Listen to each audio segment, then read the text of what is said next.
Hello dear student, आप सभी का स्वागत है ज्ञान जीएस के ऑफिशियल यूट्यूब चैनल पर। तो देखिएगा, आपके लिए उत्तर प्रदेश चैप्टर वाइज की क्लास नंबर 1 भौगोलिक संरचना जलवायु से संबंधित जो भी मैंने आपको डिटेल पार्ट में पढ़ाए हैं, उसके बाद में मैंने क्लास में इस प्रकार भी बताया है कि आगे वाले जो हमारे प्रश्न बनते हैं, यानी कि एग्जाम में जो हमारे प्रश्न बनते हैं वो किस प्रकार के किस टाइप के प्रश्न बनते हैं, ये भी मैंने आपको बताया।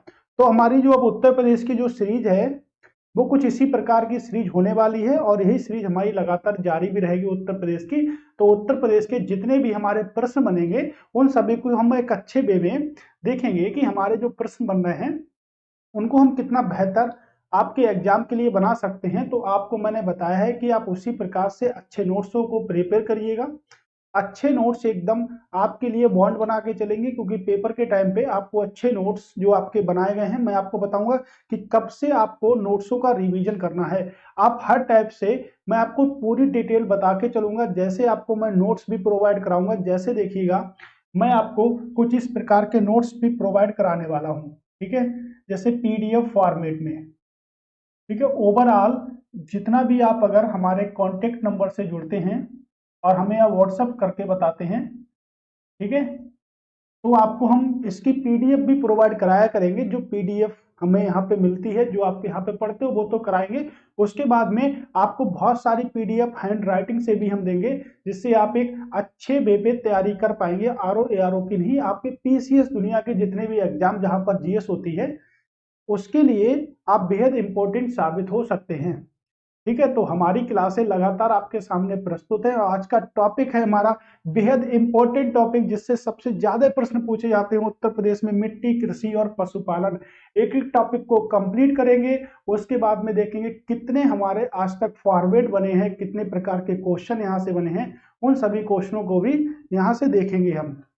तो चलिए, आज की क्लास में बहुत ही अच्छी क्लास, इंटरेस्टिंग क्लास आपकी होने वाली है। और आप लोग लगातार हमें एसएमएस कर रहे हैं, जुड़ रहे हैं, ये बहुत ही खुशी की बात है कि इतने कम टाइम पे आप लोगों ने हमें इतना अच्छा किरदार निभाने के लिए बोला है। और दूसरी बात यह है कि आपका जो विश्वास है उसको हम तोड़ेंगे नहीं, आपके लिए मेहनत कर रहे हैं। तो आपको एक बात बता दें कि अगर आप हमारे इतनी मेहनत कर लेते हैं तो आपका सिलेक्शन बिल्कुल 100% हो जाएगा। ठीक है, तो आप लगातार मुस्कुराते रहिएगा और जैसे ही क्लास में एक अच्छा आइडिया आपको आता है, जैसे आप एक अच्छे आइडिया के साथ चलेंगे, आपने तैयारी तो बहुत जगह से की होगी आज तक, लेकिन आपको विश्वास बन गया होगा, जो रेगुलर वीडियो पे बने रहते हैं, जो देख रहे हैं उनको एक विश्वास बना होगा कि ज्ञान जीएस में कुछ तो बात है। तो कुछ हम अलग कर रहे हैं आप लोगों के लिए, बिल्कुल अलग करेंगे। जैसे मैंने आपको भौगोलिक संरचना पढ़ाई है, तो उसमें कई सारे कमेंट्स भी आए हैं कि सर आपने बिगर मैप के पढ़ा दिया इसको, फिर भी एकदम क्लियर हो गया। तो भाई मैप का जो है ना माहौल, वो मैं इतना बेस्ट समझता हूं कि बेस्ट हो सकता है मैप, लेकिन क्या ना कि हम जिस फॉर्मेट में पेपर देने जा रहे हैं उस फॉर्मेट में अगर मैं ओवरऑल एक टॉपिक को लेके चलाऊं नदियों का, तो क्या वो टॉपिक है, क्या वो कंप्लीट हो सकता है क्या? उसमें मात्र क्वेश्चन आपका कितना आएगा, एक दो, ज्यादा से ज्यादा क्वेश्चन आ जाए, लेकिन हमें पढ़ना उसके लिए बहुत सारा है। तो हमें पढ़ना नहीं है बहुत सारा, हमें सिर्फ एग्जाम ओरिएंटेड पढ़ना है कि हम एग्जाम ओरिएंटेड कैसे पढ़ सकते हैं। हमको सिर्फ इतनी सी बात आपको अगर पता चल गई कि हम एग्जाम ओरिएंटेड कैसे पढ़ सकते हैं, तो यही आपके लिए एक बेस्ट कॉन्सेप्ट बनने वाला है। तो पढ़ना आपको कैसा है, तो आपको जो पढ़ाई करनी है वो एग्जाम ओरिएंटेड करनी है, ना कि बहुत सारा बवाल क्रिएट करना है कि भाई हम ये कर लेंगे, हम चैप्टर वाइज पढ़ लेंगे। मैं जहां से आपके लिए देख रहा हूं कि चैप्टर वाइज क्वेश्चन कहाँ से निकल रहे हैं, उन चैप्टर पर मैं आपके लिए फोकस कर रहा हूँ। और आपको मैं ज्योग्राफी पढ़ा चुका हूँ, आपको मैं उत्तर प्रदेश के जितने भी प्रीवियस ईयर है इन्वायरमेंट की क्लास को भी मैं अपलोड करने वाला हूँ बहुत ही जल्द। ठीक है, तो लगातार 3 से 4 क्लासों में इन्वायरमेंट को भी समाप्त करेंगे, जो प्रीवियस ईयर पूछे गए। उसके बाद एक स्पेशल सीरीज और चैप्टर वाइज सीरीज रहेगी आपकी। ठीक है, तो आज के टॉपिक की ओर चर्चा करते हैं। बातें बहुत सारी हो गई, शायद आप लोगों को समझ में आया होगा। तो आज पे हम सबसे पहले पढ़ेंगे मृदा, कि मृदा का जो क्षेत्र है उत्तर प्रदेश की ही बात करेंगे, इसमें भारत को मिक्सअप नहीं करेंगे हम। जब भारत की मृदा पढ़ेंगे तो भारत को मिक्सअप करेंगे, यानी देश की मृदा पढ़ेंगे। तो आज का टॉपिक हमारा है उत्तर प्रदेश की मृदा। डिफिनेशन तो थोड़ा लिखना टफ हो चुका था, इसलिए हमने आपको लिख के बता दी, पूरी डिफिनेशन को हमने कर लिया है। एक होता है पढ़ाई करना, एक होता है कि पीडीएफ से पढ़ाना। ठीक है, तो मेरा एक हैबिट नहीं है कि मैं आपको पीडीएफ से पढ़ाऊं, मैं आपको सब रिटन पढ़ाता हूँ, जिससे मैं जैसे जैसे यहाँ पे लिखता हूँ, उम्मीद है कि आप भी उसी प्रकार से लिखते चलते होंगे। ठीक है, और उम्मीद भाई है कि जो आपके खुद के हैंड राइटिंग के नोट्स है ना भाई, आपको एग्जाम क्रैक कराएंगे। अगर आप पीडीएफ से उतारते रहोगे ना तो आपको एग्जाम क्रैक नहीं होगा आपका। ठीक है, तो उसी प्रकार के जो नोट्स आप लोगों को बनाते हैं, कुछ इसी प्रकार के बनाने हैं। और ये देखिएगा, आज का जो पॉइंट होगा, एक एक पॉइंट को हम अच्छे से डिस्कस करेंगे, और ये पॉइंट आपके लिए बेहद इंपॉर्टेंट होने वाले हैं। ठीक है, तो देखिएगा, वह प्राकृतिक पिंड है, मृदा जो है आपका, वह प्राकृतिक पिंड है जो विक्षेपित अथवा अपक्षेपित पदार्थों या खनिजों, या हम बोल सकते हैं चट्टानों, क्या बोल सकते हैं, चट्टानों, चट्टानों से मिलकर बना होता है। ठीक है, नहीं, खनिजों से मिलकर बना होता है, चट्टानों से मिलकर बना होता है, पदार्थों से मिलकर बना होता है, ऐसा कुछ हम बोल सकते हैं। मृदा की परिभाषा आपको लिखने के लिए नहीं आ रही है मृदा की, बस हम समझ सकते हैं थोड़े से पॉइंटों को। ठीक है, कि कार्बनिक पदार्थों के विलगमन के निर्मित पदार्थ या परिवर्तनशील मिश्रण जो होता है उसको मृदा कहते हैं। ठीक है, अगर हम, ये तो परिभाषा आपके लिख सकते हो, ये आपकी परिभाषा बुक्स में दे रखी होती है, लेकिन अगर हम एक अच्छी परिभाषा की बात करें तो मृदा क्या होती है, मृदा क्या होती है, मृदा खनिजों से मिलकर बनी होती है, जैव पदार्थों से मिलकर बनी होती है। ठीक है, जल से मिलकर बनी होती है मृदा, वायु से मिलकर बनी होती है, और ओवरऑल अगर हम कहें तो सूक्ष्म जीवों से मिलकर बनी होती है, सूक्ष्म जीवों से मिलकर बनी होती है। अब अगर मैं कहूं कि मृदा क्या होती है, ठोस होती है, बिल्कुल होगी। तो मृदा को हम ठोस भी कर सकते हैं, ठीक है, सॉलिड भी कर सकते हैं। तो सॉइल जो हमारी होती है, वो आपके खनिज हो गए, जैव पदार्थ हो गए, जल हो गया, हवा हो गया, सूक्ष्मजीव हो गया, इन सभी से मिलकर बनी होती है आपकी मृदा, है ना। ठीक है, और मृदा जो होती है, विश्व मृदा दिवस की अगर बात करेंगे तो विश्व मृदा दिवस हम कब बनाते हैं, विश्व मृदा दिवस हम बनाते हैं 5 दिसंबर को। अब विश्व मृदा दिवस हमने 5 सितंबर को बना दिया। ठीक है, ऐसे ही हम मृदा के बारे में पढ़ेंगे। तो ओवरऑल जो मृदा होती है वो खनिज हो गए आपके, खनिज मतलब हमने आपको बोला खनिज यानी कि चट्टान, चट्टानों से मिलकर बनी होती है। जैव पदार्थ होते हैं, जल की भी प्रमुख भूमिका होती है, जल के द्वारा मृदा को गीला किया जाता है, जल के द्वारा उसमें रखने, उसके बाद उसको धूप में रखने तो मृदा क्या होती है, सूख जाती है, सूख जाती है तो वो सॉलिड यानी कि ठोस हो जाती है। जल हो गया, हवा हो गया, सूक्ष्म जीव हो गए। तो मृदा में कई प्रकार की कमी होती है, जैसे मृदा में अगर नाइट्रोजन की कमी हो गई तो क्या करेंगे, कीट भक्षी पौधों को उगा देंगे। नाइट्रोजन की कमी अगर हो गई मृदा में, एक प्रश्न बनता है कि मृदा में अगर नाइट्रोजन कमी हो गई तो किन पौधों का निर्माण किया जाता है, कीट भक्षी। ठीक है, किन पौधों का निर्माण किया जाता है, कीट भक्षी पौधे का उगाए जाते हैं। ये क्या करते हैं, मृदा की उर्वरा शक्ति को बढ़ा देते हैं। ठीक है, पौधे ये क्या करते हैं, मृदा की उर्वरा शक्ति को बढ़ा देते हैं। ठीक है, तो इस प्रकार जो हमारी मृदा होती है वो कई सारे तत्वों से, कई सारे खनिजों से, कई सारे प्रकार के मिश्रणों से मिलकर बनती है, उसे मृदा कहते हैं। याद रखिएगा, बहुत बार पूछा गया अभी तक एग्जाम में कि विश्व मृदा दिवस कब मनाते हैं। लास्ट ईयर पीसीएस में भी ये प्रश्न पूछा गया था मैचिंग में कि विश्व मृदा दिवस का सही मिलान कीजिए। ठीक है, तो इस प्रकार हमने देखा, ये हमारे क्या है, यहाँ से पॉइंट है। अब हम मृदा के क्षेत्रों की बात करेंगे कि मृदा के जो क्षेत्र होते हैं हमारे, ठीक है, तो हेडिंग डाल लेते हैं मृदा के क्षेत्र। ठीक है, मृदा के क्षेत्र। अब मृदा के क्षेत्रों की बात करें तो देखिएगा, मृदा के 3 प्रकार के क्षेत्र होते हैं। मृदा की अगर बात करें तो मृदा के 3 प्रकार के क्षेत्र होंगे। नंबर 1 की बात अगर करें तो भाबरबा तराई क्षेत्र, भाबरबा तराई क्षेत्र की मृदा, भाबरबा तराई क्षेत्र की मृदा। ठीक है, दूसरे पे अगर मैं बात करूं यहां से कि दूसरा पॉइंट क्या होगा, तो आपके मध्य मैदानों या मैदानी भागों की मृदा।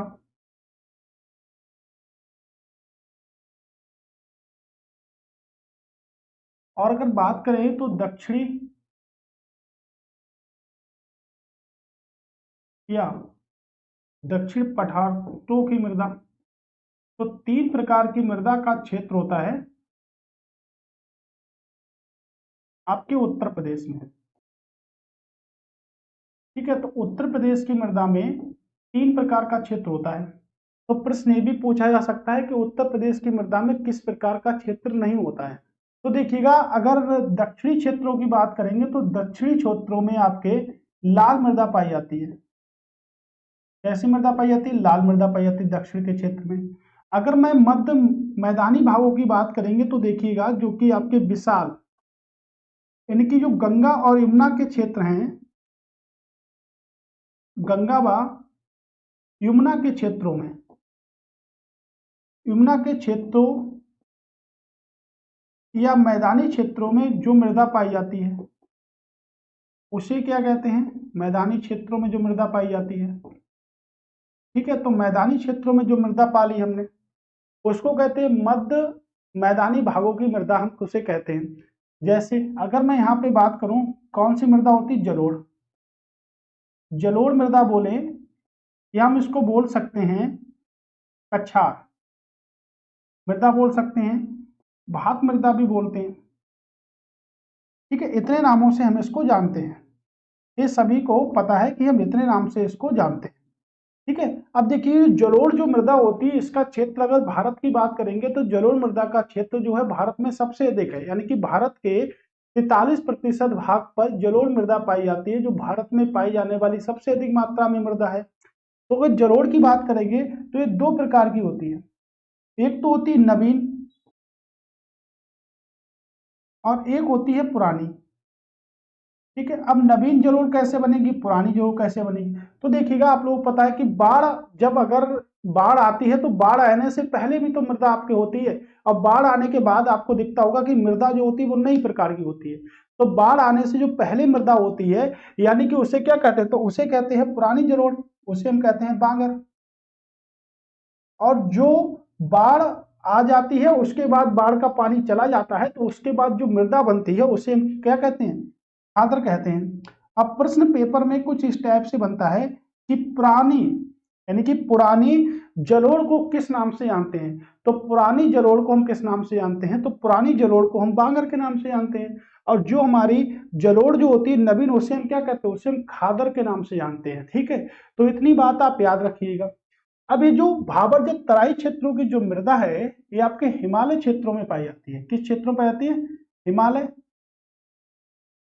क्षेत्रों में मृदा पाई जाती है।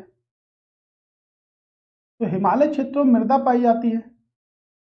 ठीक है, जैसे आपकी जो मृदा हिमालय क्षेत्रों में पाई जाएगी वो किस फसल के लिए होगी? यानी कि तराई क्षेत्र में जो होती है गंगा यानी कि गन्ना के लिए होगी। ठीक है, गन्ना हो गया, धान हो गया। इनमें ये मृदा जो उत्तर प्रदेश में जो होती है वो गन्ना व धान के लिए, जो भावर व तराई क्षेत्रों की जो मृदा होती है वो क्या होती है? सबसे उपयुक्त होती है आपके। इसी प्रकार जलोढ़ को हमने देखा। तो ये सिर्फ आपको सिर्फ इस बेस पे याद रखना है कि जो मृदा के जो क्षेत्र हैं हमारे, जो हमारे यहाँ से मृदा के जो क्षेत्र हैं वो सिर्फ इस प्रकार के क्षेत्र हैं कि आपको सिर्फ याद थोड़ा सा ब्रीफ में करना है। बाकी आपसे यहाँ से क्वेश्चन बहुत ही कम मात्रा में पूछा जाएगा, लेकिन आपके लिए जो यहाँ से सबसे इंपॉर्टेंट जो पॉइंट बना है वो ये बना है कि विश्व मृदा दिवस कब बनाते? तो विश्व मृदा दिवस हम बनाते हैं, कब बनाते हैं? 5 दिसंबर को हम विश्व मृदा दिवस के रूप में बनाते हैं। इतनी बात आप लोगों को शायद क्लियर होगी पूरी अच्छी तरह से। और यहाँ पे क्षेत्रों के बारे में भी पूछा जा सकता है कि भाई जो क्षेत्र होते हैं वो कौन से क्षेत्र होते हैं। ठीक है, आप यहाँ पे पहाड़ी भी लगा सकते हैं, दक्षिण पहाड़ी क्षेत्र। अब देखिएगा, मृदा मृदा का क्या होता है? अपर्दन भी होता है, यानी कि मृदा का अपर्दन भी होता है। तो अब हम जो पॉइंट को देखेंगे उसमें हम हेडिंग डालेंगे मृदा अपर्दन। ठीक है, क्या हेडिंग डालेंगे? मृदा अपर्दन। तो अपर्दन का मतलब होता है कटाव। तो अगर बात करेंगे तो उत्तर प्रदेश में 2 प्रकार का मृदा अपर्दन होता है। कितने प्रकार का होगा उत्तर प्रदेश में? 2 प्रकार का होता है। एक तो जलीय मृदा अपर्दन होता है और एक कौन सा मृदा अपर्दन होता है? एक वायु। ठीक है, तो जलीय अपर्दन होता है और एक यहाँ पर क्या होता है? वायु होता है। अब अगर स्टेटमेंट लेवल पे प्रश्न बना दिया जाए कि भाई एक बात बताइएगा कि जो मृदा अपरदन है उत्तर प्रदेश में वो किस प्रकार का सर्वाधिक मात्रा में होता है। अब उसने एक स्टेटमेंट यहां से प्रश्न बनाएगा, स्टेटमेंट पे प्रश्न क्या बनाएगा, प्रश्न ये बनाएगा कि मृदा अपरदन के संदर्भ में कौन से कथन सही है। अब वो प्रश्न आपसे पूछेगा कि पहला जो प्रश्न है कि जलीय अपरदन की अपेक्षा वायु प्रदूषण से अधिक प्रभावित है उत्तर प्रदेश। दूसरा इसी को उल्टा करके बना देगा, वायु प्रदूषण की अपेक्षा जलीय प्रदूषण से अधिक प्रभावित है। अब आपसे पूछेगा केवल एक सही है, केवल दो सही है, एक बात दो दोनों सही है, अब ना तो पहला सही है ना तो दूसरा सही है। और ये भी बन सकता है कि मृदा अपरदन को कैसे कैसे रोका जा सकता है। तो इस प्रकार के स्टेटमेंट के लिए हमें समझना होता है। तो देखिएगा अगर हम इसकी बात करें, अगर इस मृदा अपरदन की हम यहाँ से बात करें तो देखिएगा जो जलीय अपरदन है और जो वायु अपरदन है ये दोनों एक दूसरे के अंतर्गत आते हैं। तो मृदा अपरदन दो ही प्रकार से होता है, या तो जल के कटाव से हो जाएगा या वायु के द्वारा हो जाएगा। तो उत्तर प्रदेश में जलीय अपरदन से सर्वाधिक प्रभावित है। तो यहां हम लिख सकते हैं कि यहां से हम लिख सकते हैं, किसी भी प्रकार से हम लिख सकते हैं कि वायु अपरदन की अपेक्षा, वायु अपरदन की अपेक्षा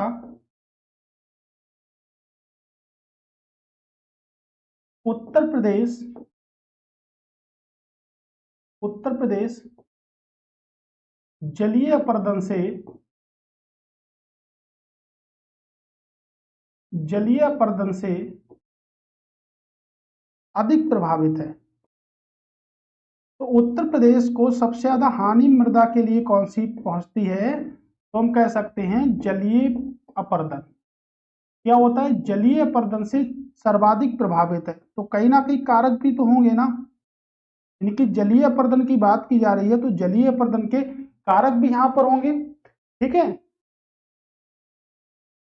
ठीक है। तो जलीय अपरदन के कारक भी होंगे, जैसे भूमि पर वनस्पतियों का अभाव। क्या होगा, भूमि पर वनस्पतियों का अभाव। ठीक है, पहला पॉइंट भूमि पर वनस्पतियों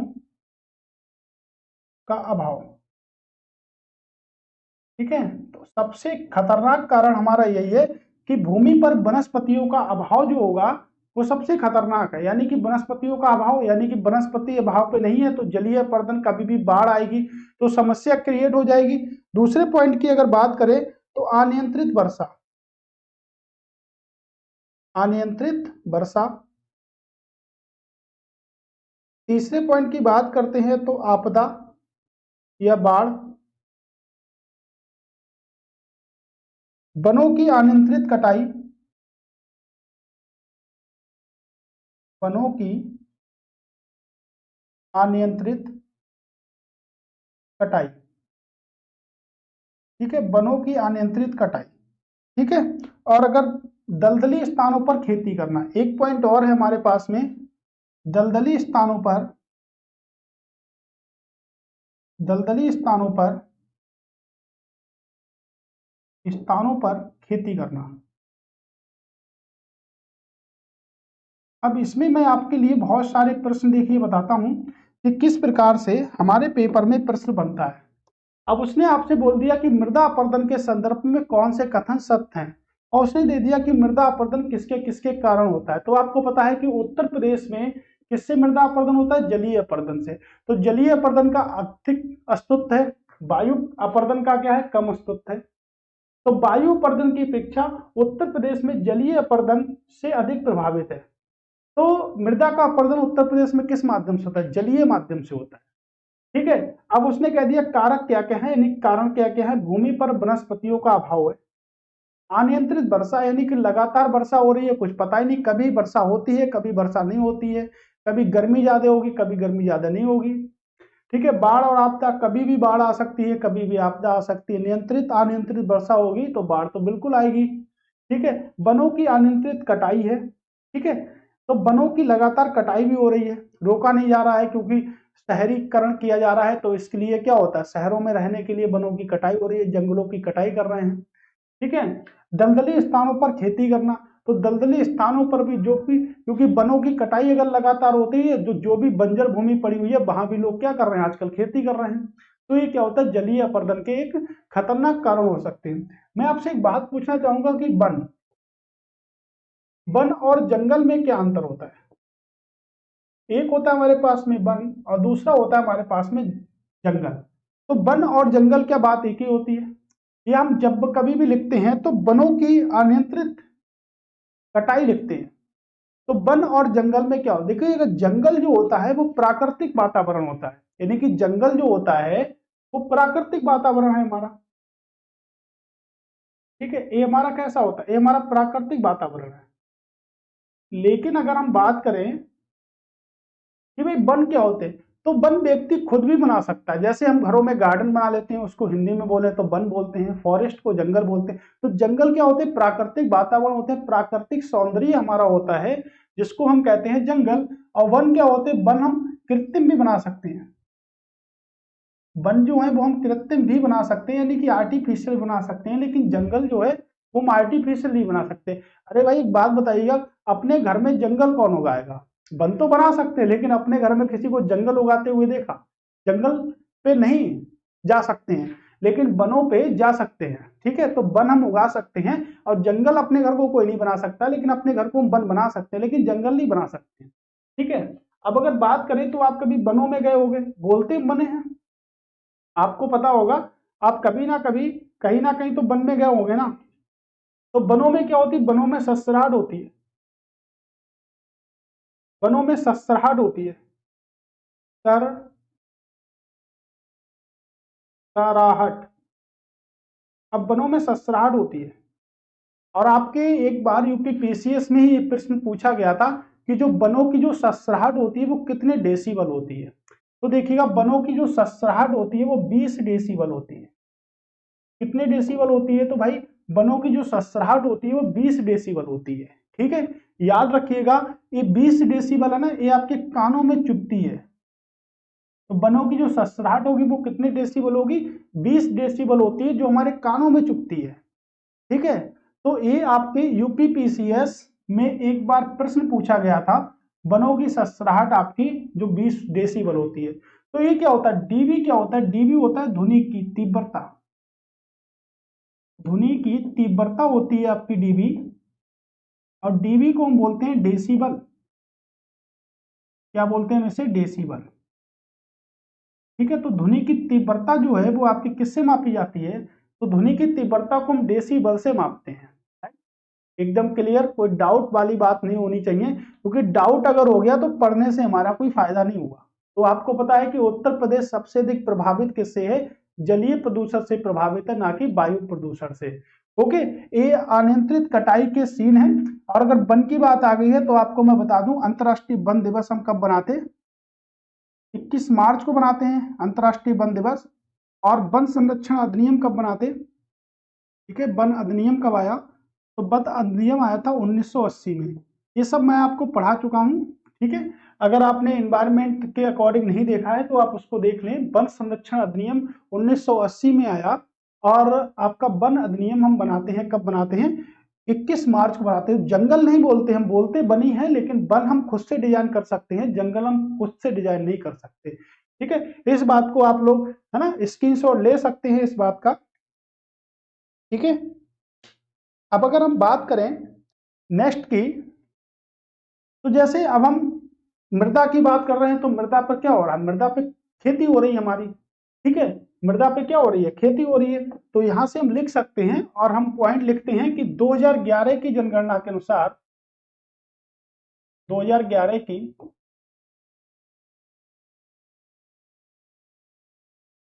जनगणना के अनुसार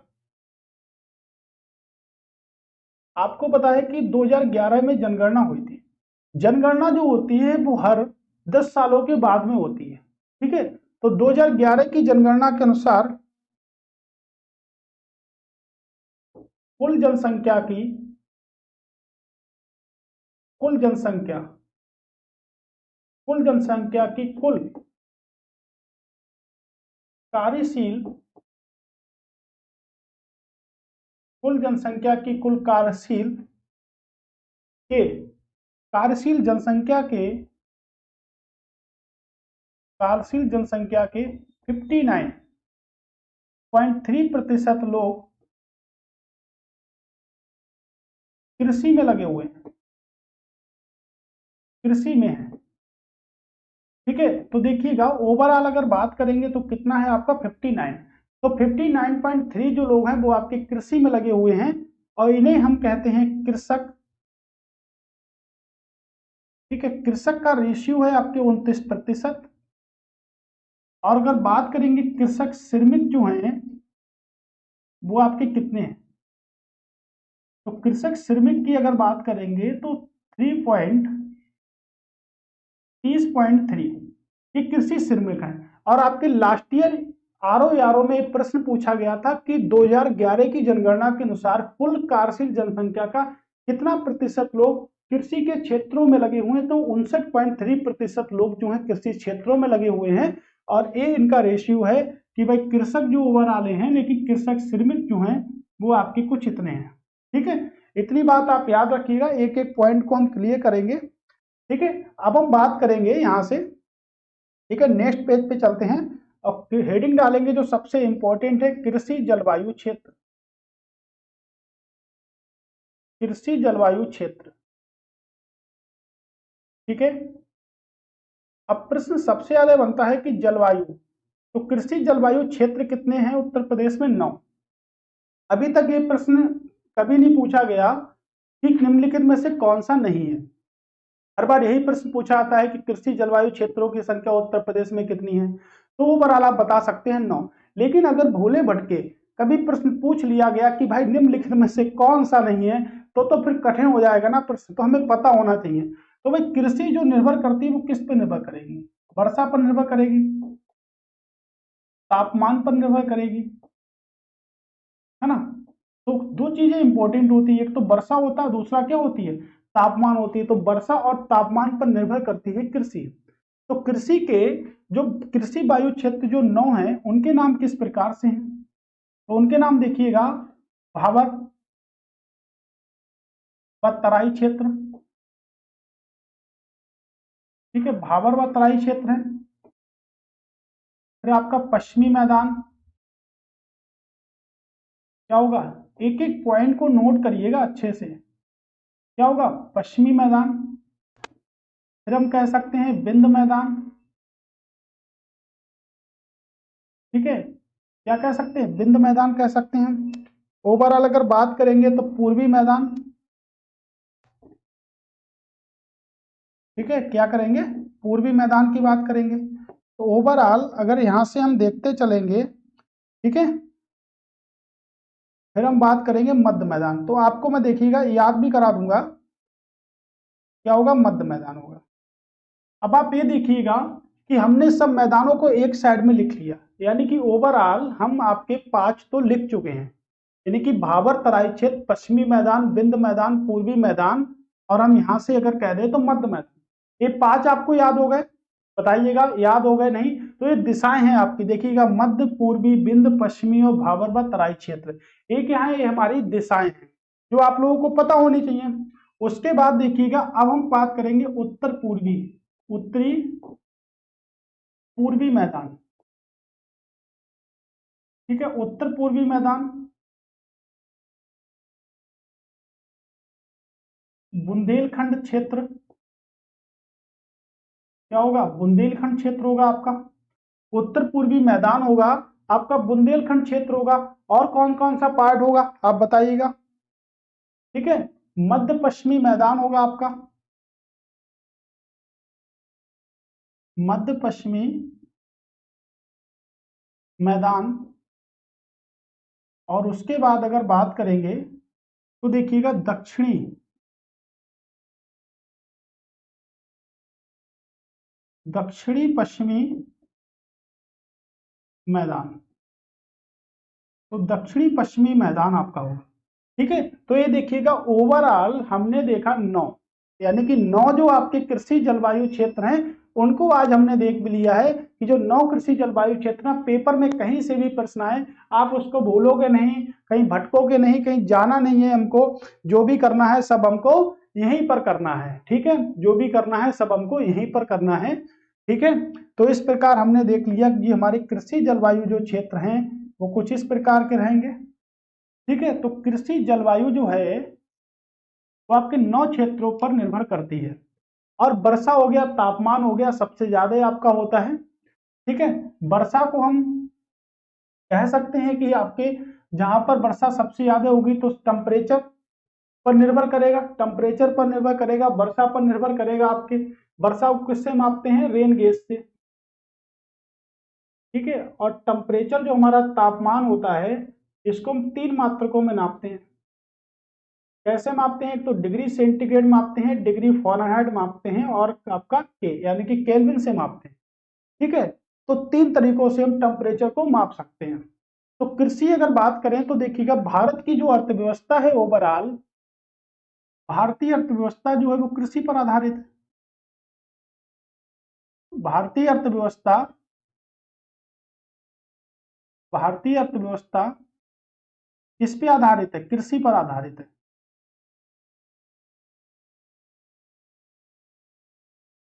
ठीक है। तो भारतीय अर्थव्यवस्था आपकी कृषि पर आधारित है, ठीक है। अब भारतीय अर्थव्यवस्था में कृषि का जो भाग है, यानी कि अगर ओवरऑल अगर भारत में भाग की बात करेंगे तो भारत में जो कृषि का क्षेत्र है वो कितना प्रतिशत है? 51% भाग पर क्या होती है? कृषि होती है। और इसी में से जो 19% भाग है वो किस में पाया था? उत्तर प्रदेश में पाया था। लास्ट ईयर प्रश्न पूछा गया था और मैंने आपको सॉल्व भी कराया था। उत्तर प्रदेश के स्पेशल पार्ट में मैंने सॉल्व भी कराया था कि जो कृषि का जो क्षेत्र है वो 51% है, और उसमें से 19% जो पार्ट है वो किसका है? उत्तर प्रदेश का है। तो 19% जो पार्ट है वो आपके उत्तर प्रदेश का है। और ओवरऑल हमने कृषि की अगर बात करी है तो कृषि पर आधारित जो आपका है 51% है, और 19% कहां पर है? आपके यूपी में है, उत्तर प्रदेश में है। तो उत्तर प्रदेश के हमें 75 जिलों के बारे में पता होना चाहिए कि 75 जिलों में कृषि कहां कहां पर होती है, किस प्रकार से हम इस बात को बना सकते हैं, ठीक है। तो हमें जो स्टडी करनी है वो कितने जिलों की करनी है? 75, क्योंकि उत्तर प्रदेश में कितने जिले हैं आपके? 75 जिले हैं। तो घूम फिर के हमें किस जिलों के अंतर्गत आना है? तो 75 जिले जो हैं इन्हीं के अंतर्गत हमको पढ़ना है, ठीक है। तो इन्हीं के अंतर्गत जितनी भी फसलें होंगी वो सब उगाई जाएंगी। हमने आपसे क्या बोला? सिर्फ हम बात करेंगे उत्तर प्रदेश की, भारत की कोई बात नहीं करेंगे, ठीक है। यहां से कॉन्सेप्ट क्लियर है तो आप इसको स्क्रीनशॉट ले सकते हैं, ठीक है, और अच्छे से स्क्रीनशॉट ले लीजिएगा इसका। अब हम फसलों की बात करेंगे, जो हमारे फसल होती हैं, एक एक पॉइंट को क्लियर करेंगे, मैंने आपसे पहले ही बोला था। चलिएगा, फसलों की बात करेंगे, ठीक है। अब हेडिंग डाल लेते हैं फसलों उत्पादन। फसलोत्पादन। तो फसलें जो हमारी होती हैं वो आपकी कितने प्रकार की होती है? रबी की फसल होती है, रबी की फसल। अब रबी की जो फसल होती है, ठीक है, वो कब बोई जाती है और कब काटी जाती है? ऐसा भी प्रश्न आ सकता है, ठीक है। तो अक्टूबर नवंबर में बोई जाती है, अक्टूबर नवंबर में बोई जाती है, ठीक है। और काटी कब जाती है? तो अप्रैल मई में उसको हम कट कर लेते हैं, ठीक है। अप्रैल मई में उसको कट कर लेते हैं, उससे पहले भी कट कर लेते हैं, लेकिन बोने का सीजन आपका याद रखिएगा अक्टूबर नवंबर। तो जो आपकी जो फसल है रबी की, वो कौन कौन सी फसल है? जैसे गेहूं आपकी रबी की फसल है, जौ आपकी रबी की फसल है। तो आपके प्रश्न है ना, वो आपके प्रश्न पूछे जाएंगे पेपर में कि निम्नलिखित में से कौन सी रबी की फसल है, निम्नलिखित में से कौन सी खरीफ की फसल है, कौन सी जायद की फसल है। तो 3 प्रकार की फसलें होती है, रबी की फसल होती है, जौ की फसल होती है, और आपके, ठीक है, जायद की फसल होती है। तो रबी की फसल में बात करेंगे, गेहूं हो गया, चना हो गई, आपका मटर हो गया, ठीक है, सरसों हो गया। ये सब कैसा है? ये सब रबी की फसलों के अंतर्गत आता है। किसकी फसलों के अंतर्गत आएगा? सब रबी की फसलों के अंतर्गत आएगा। अगर और भी बात करेंगे, ठीक है, तो देखिएगा, अलसी आपकी हो गई, आ से अलसी, और आ से आलू, आ से अलसी और आ से आलू, ये सब आपकी कैसी फसलें होंगी? रबी की फसलें हो गई। अब हम इस पे सेकंड पॉइंट पे बात करेंगे, ठीक है। सेकंड पॉइंट हम लेंगे तो खरीफ की फसलें लेंगे। अब सिंपल सी बात है, जो फसलें हमें यहाँ नहीं मिली उनको हम यहाँ लिख देंगे, जैसे चावल, चावल कैसी फसल है? खरीफ की। मक्का, ज्वार, बाजरा, ये सब कैसी फसलें? ये सब आपकी रबी की फसलें, खरीफ की फसलें, सॉरी, किसकी फसलें? आपकी खरीफ की फसलें। और यहां पे हम लिख सकते हैं सनाई, अरहर, मूंगफली। मूंगफली के बाद बात करेंगे तो लिख सकते हैं कपास। वैसे तो आपकी नकदी फसल है, लेकिन कपास भी आपकी खरीफ के अंतर्गत ही आती है। अब देखते हैं, अब हमारी जो फसल बनेगी वो कैसी बनेगी? जायद की फसल बनेगी। तो अब जायद की फसल जैसे ककड़ी, तरबूज, खरबूज, ठीक है, तरबूज, ये सब कैसी हैं? जायद की फसलें। खरीफ की जो फसलें हैं वो जून जुलाई में बोई जाती हैं। कब बोई जाती हैं? जून जुलाई में। एक प्रश्न पूछा गया आपके पेपर में कि जो खरीफ की फसलें हैं वो कब बोई जाती हैं? जून जुलाई में। रबी की फसलें कब बोई जाती हैं? तो रबी की फसल आपके किस टाइम बोई जाती हैं? अक्टूबर नवंबर में बोई जाती हैं। ठीक है, तो इस प्रकार की फसलें आपकी हो गई। ये फसलों उत्पादन में हो गया आपका, राइट। अगर हम बात करें, अगर थोड़ा सा हम हिस्ट्री की ओर मूव कर दें, यहाँ से अगर हम थोड़ा सा इतिहास की ओर मूव कर दें तो हमारे बहुत काम की चीज है। इतिहास की अगर मूव करेंगे तो बहुत काम की चीज है। ठीक है, तो चलिए मूव क्या करते हैं, हेडिंग ही डाल लेते हैं आपके गेहूं। ठीक है, गेहूं। अब यहां से अगर बात हम गेहूं की करेंगे तो गेहूं क्या होता है? गेहूं उत्तर प्रदेश में सबसे ज्यादा कहां पर पाया जाएगा? ठीक है, तो दो चीजों पर निर्भर करता है। तो गेहूं जो है वो आपके अक्टूबर नवंबर बोया जाता है। क्यों बोया जाता है? क्योंकि अभी हमने यहां से पढ़ा कि जो हमारे जो फसल है वो अक्टूबर नवंबर बोली बोई जाती हैं। और यहाँ पे अगर हम कह सकते हैं तो मार्च अप्रैल भी कह सकते हैं इसको। मार्च अप्रैल में इसको काट लिया जाता है, लेकिन जो लोग लेट काटते हैं वो मई में काटते हैं इसको। लेकिन हम तो पढ़ाई के अकॉर्डिंग अगर बात करेंगे तो मार्च अप्रैल भी कह सकते हैं इसको। ठीक है, तो गेहूं की जो फसल होती है उसको दो चीजों की आवश्यकता सबसे ज्यादा होती है। मैंने आपको बताया, एक तो वर्षा की और दूसरा तापमान की।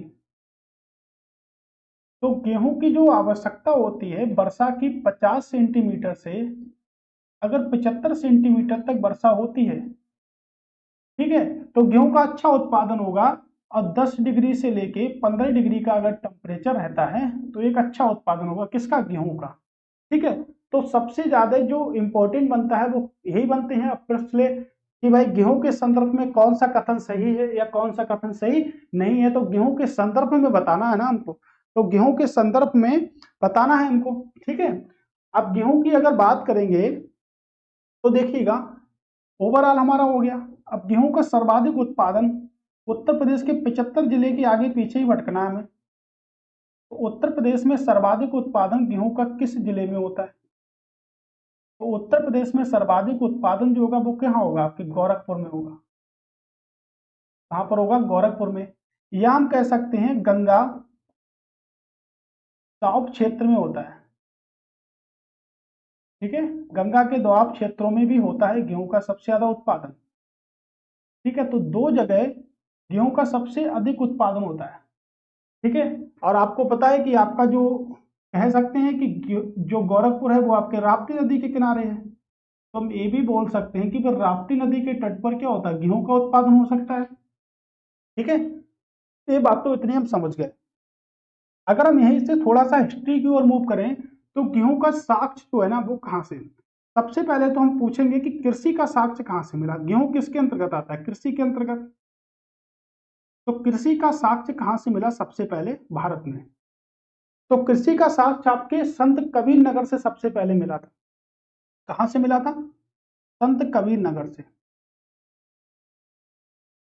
संत कबीर नगर से सबसे पहले से कृषि का साक्ष्य मिला और इसमें एक स्थान था लहुरा देव।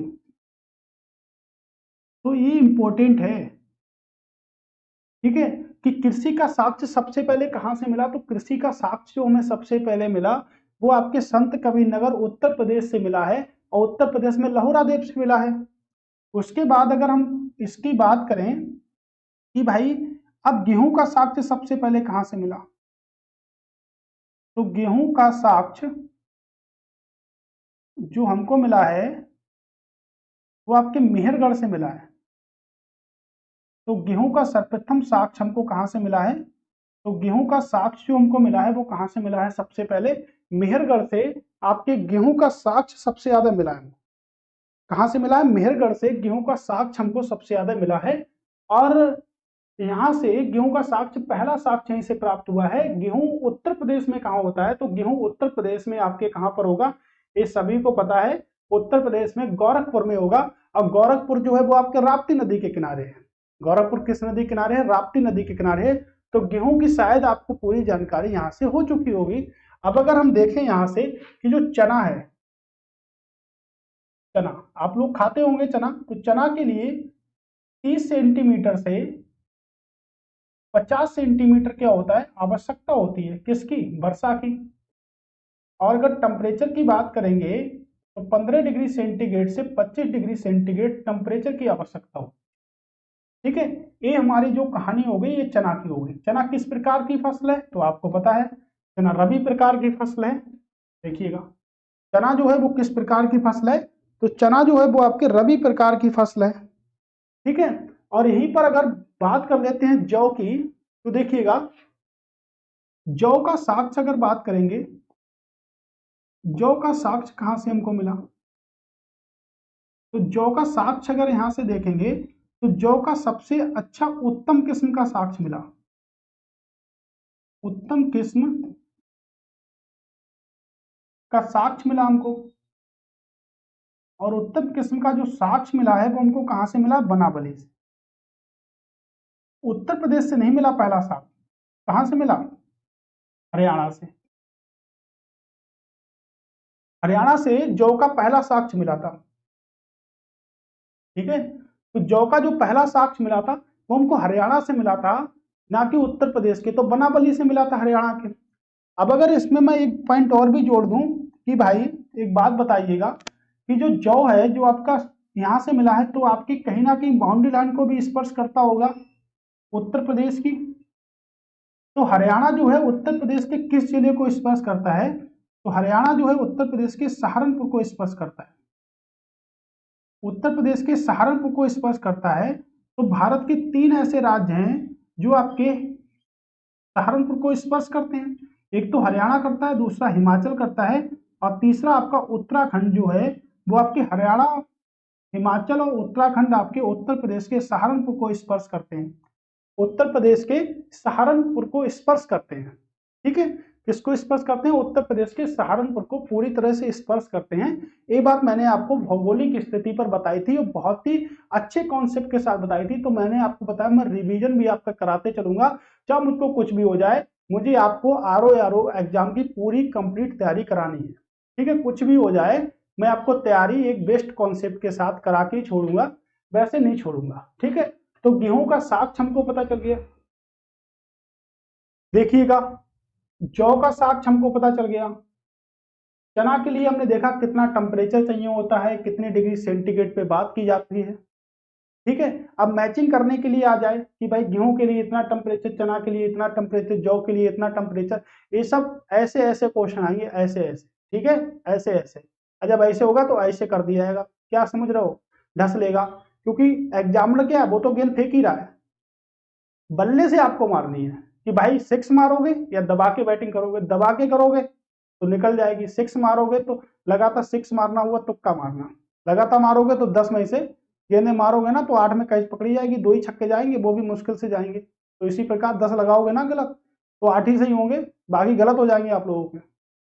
ठीक है, तो यहाँ पे याद रखिएगा, बहुत इंपॉर्टेंट बातें बता रहा हूं। एक वीडियो में इतनी सारी बातें बता दूंगा कि आप नोट्स बनाइएगा और आप इन्हीं नोट्सों को प्रिपेयर करिएगा।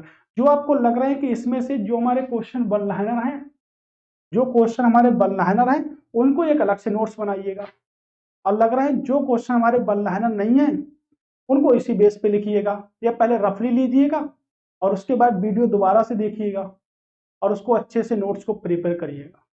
ठीक है, इतनी सी बात आप लोगों को समझ में आ गई होगी। अब अगर बात करें, ठीक है, तो यहां से आप अच्छे क्षेत्र में जाने गए हो। ठीक है, अब यहीं से अगर बात कर लेते हैं, देखिएगा। ठीक है, अब चावल की बात करते हैं। तो यहाँ से, यहाँ तो जगह बची नहीं, आगे चलते हैं और हेडिंग डालते हैं चावल। क्या हेडिंग डालेंगे? चावल। चावल डाल दो या धान डाल दो, ठीक है। एक एक प्रश्न वेरी वेरी इंपॉर्टेंट है, ये बात आप अभी समझिएगा या पेपर देने के बाद समझिएगा। इसको तो आप ही को डिसाइड करना है कि भाई चावल, ठीक है। अब चावल के लिए अलग अलग टेम्परेचर होता है, ठीक है। जब चावल की फसल लगेगी यानी कि क्या लगेगा? धान लगेगा, ठीक है। जब धान लगेगा टेम्परेचर कितना हुआ? 20 डिग्री समथिंग। और जब वो पकेगा तो कितना होता है? 27 डिग्री। तो 20 से कितना होता है? 27 डिग्री होता है, ठीक है। जो जो वर्षा जो होती है वो कितनी होती है? 75 से 125 सेंटीमीटर वर्षा चाहिए होती है। और किस मिट्टी में होता है? तो चिकनी दोमट मिट्टी में होता है।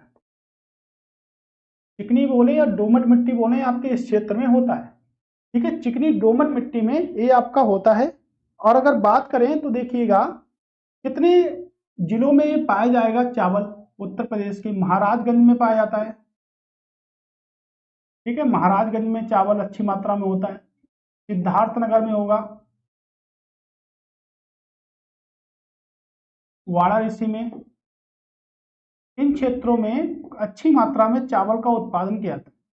भारत की चलिए बात कर लेते हैं। भारत में सबसे ज्यादा पश्चिम बंगाल में होता है। तो पश्चिम बंगाल जो है चावल के उत्पादन में प्रथम स्थान रखता है आपके, ठीक है। 28 राज्यों में जो प्रथम स्थान है वो चावल के उत्पादन में किसका है? ठीक है, इसी का है। अब बात कर लेते हैं गन्ने की, ठीक है। गन्ना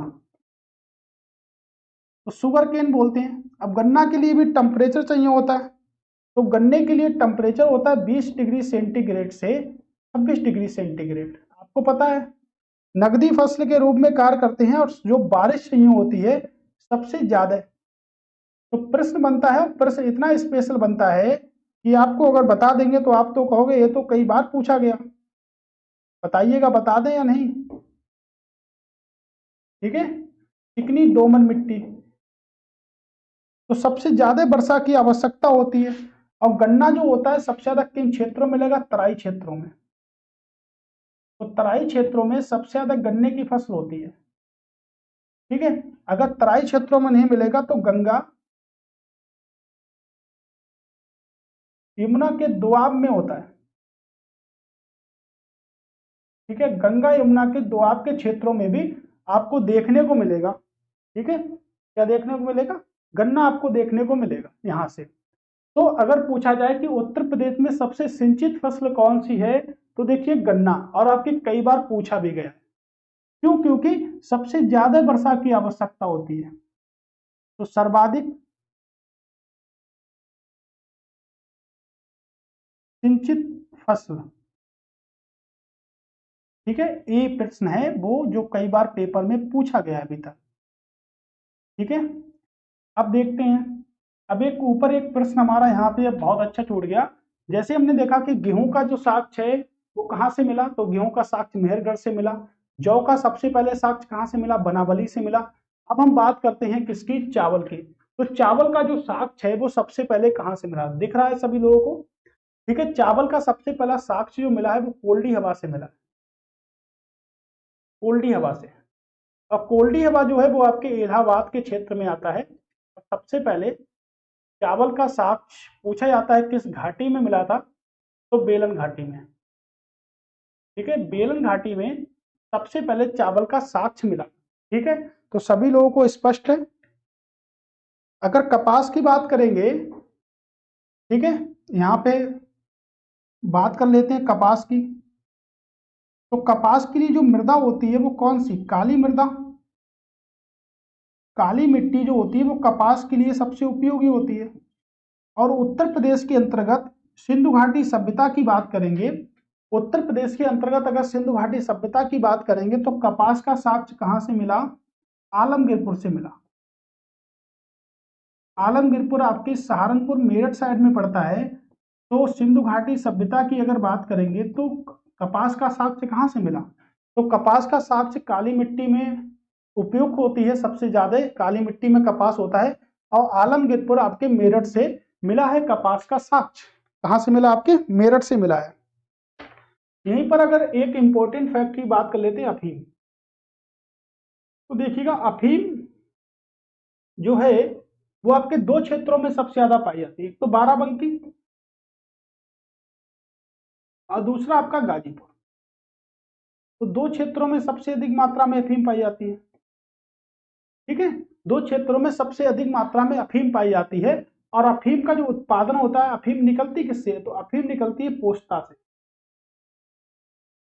तो अफीम किससे निकलती है, पोस्ता से निकलती है। ये बात याद रखिएगा, अफीम जो है पोस्ता से निकलेगी। और अफीम में एक नशीला पदार्थ होता है जिसे कहते हैं मॉर्फिन। अफीम में कौन सा नशीला पदार्थ होता है, मॉर्फिन नशीला पदार्थ होता है किसमें, अफीम में।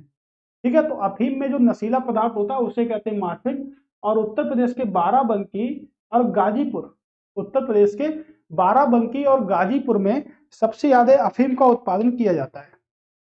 सबसे ज्यादा अफीम का उत्पादन किया जाता है। ठीक है, बात समझ गए। तो ये हमारा जो यहाँ से जो हमने बात की है, ये जो हमारे क्षेत्र की है, ये हमने कौन सा टॉपिक पढ़ा था, ये हमने देखा था फसलों उत्पादन का। ठीक है, तो फसलों उत्पादन में कुल मिला के आपका इतना टॉपिक बनता है। ठीक है, ओके, इतना पॉइंट बनता है और आपको क्लियर होगा, शायद, उम्मीद है। ठीक है, शायद क्लियर होगा आपको इतनी सी बात। ठीक है, अब हम नेक्स्ट हेडिंग डालेंगे, उद्वहन कृषि।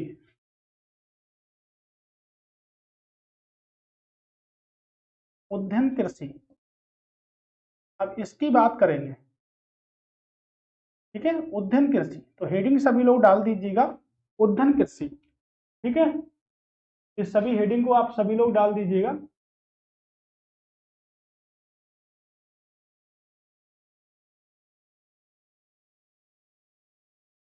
तो उद्यान कृषि की बात करेंगे अब। उद्यान कृषि में देखिएगा कि 1974 में क्या स्थापित किया गया, एक संस्थान बनाया गया था इसके लिए। यानी कि 1974 में एक संस्थान बनाया गया था। 1974 में खाद्यान्न व प्रसंस्करण प्रसंस्करण विभाग की स्थापना की गई। ठीक है, तो प्रसंस्करण विभाग की स्थापना की गई थी। कब स्थापना की गई थी, 1974 में की गई थी। ठीक है, 1974 में इसकी स्थापना की गई थी। ओके, ओवरऑल जो हमने बात की है 1974 में इसकी स्थापना की गई। ओके, और अगर बात करेंगे तो औद्योगिक क्षेत्रों के लिए, यानी कि औद्योगिक प्रयोग व प्रशिक्षण केंद्र बनाए गए। औद्योगिक प्रयोग व प्रशिक्षण केंद्र बनाए गए। अब एक प्रश्न पूछा गया है आपके आरओ के पेपर में कि भाई जो औद्योगिक प्रयोग व प्रशिक्षण केंद्र जो हैं वो आपके किन किन जिलों में बनाए गए हैं। ठीक है, किन किन जिलों में आपके बनाए गए हैं, तो देखिएगा बस्ती में बनाया गया, बस्ती के बाद सहारनपुर में बनाया गया आपका। ठीक है, आपके लखनऊ में भी बनाया गया था। कहां पर बनाया गया था, लखनऊ। लखनऊ के बाद इलाहाबाद, और इलाहाबाद के बाद आपके झांसी में इसको स्थापित किया गया। कहाँ स्थापित किया गया, झांसी में। ठीक है, तो झांसी में क्या किया गया, स्थापित किया। और आपसे प्रश्न पूछा भी गया है पेपर में कि जो औद्योगिक प्रयोग व जो आपका संस्थान है, ठीक है, औद्योगिक प्रयोग व प्रशिक्षण केंद्र कहाँ कहाँ स्थापित नहीं किए गए। ठीक है, कहाँ कहाँ स्थापित नहीं किए गए हैं, ये प्रश्न बहुत ज्यादा इंपॉर्टेंट है। मैं आपको किस पेज पे बताऊं, ये प्रश्न आपके पेपर में पूछे जाएंगे। और आपको एक सटीक तैयारी मैं करा रहा हूं, बिल्कुल ऑफलाइन कोचिंग की तरह आपको तैयारी करा रहा हूं मैं। ठीक है, बिल्कुल ऑफलाइन कोचिंग में भी इसी प्रकार से पढ़ाई होती है जिस प्रकार से आप लोग पढ़ाई कर रहे हो यहाँ पर। ठीक है, तो बस्ती, सहारनपुर, लखनऊ, इलाहाबाद और झांसी तो आम के लिए बनाया गया। जो आपका लखनऊ है वो आम के लिए, और इलाहाबाद जो है वो किसके लिए, अमरूद के लिए बनाया गया। इलाहाबाद किसके लिए, अमरूद के लिए बनाया गया। ठीक है, तो इस प्रकार इसके लिए बन गए, आपके संस्थान बन गए। ठीक है, उसके लिए एक केंद्र बनाया गया, राजकीय फल, राजकीय फल संरक्षण, राजकीय फल संरक्षण व डिब्बा बंदी संस्थान। राष्ट्रीय फल व डिब्बा बंदी संस्थान भी बनाया गया। कहां पर बनाया गया? आपके लखनऊ में। ठीक है, कहां पर बनाया गया? राष्ट्रीय फल व संरक्षण व डिब्बा बंदी जो संस्थान है वो कहां बनाया गया था? लखनऊ में बनाया गया था। वेरी वेरी मोस्ट इंपोर्टेंट है। और इसी की तरह एक और भी संगठन है जिसे कहते हैं केंद्रीय कुपोषण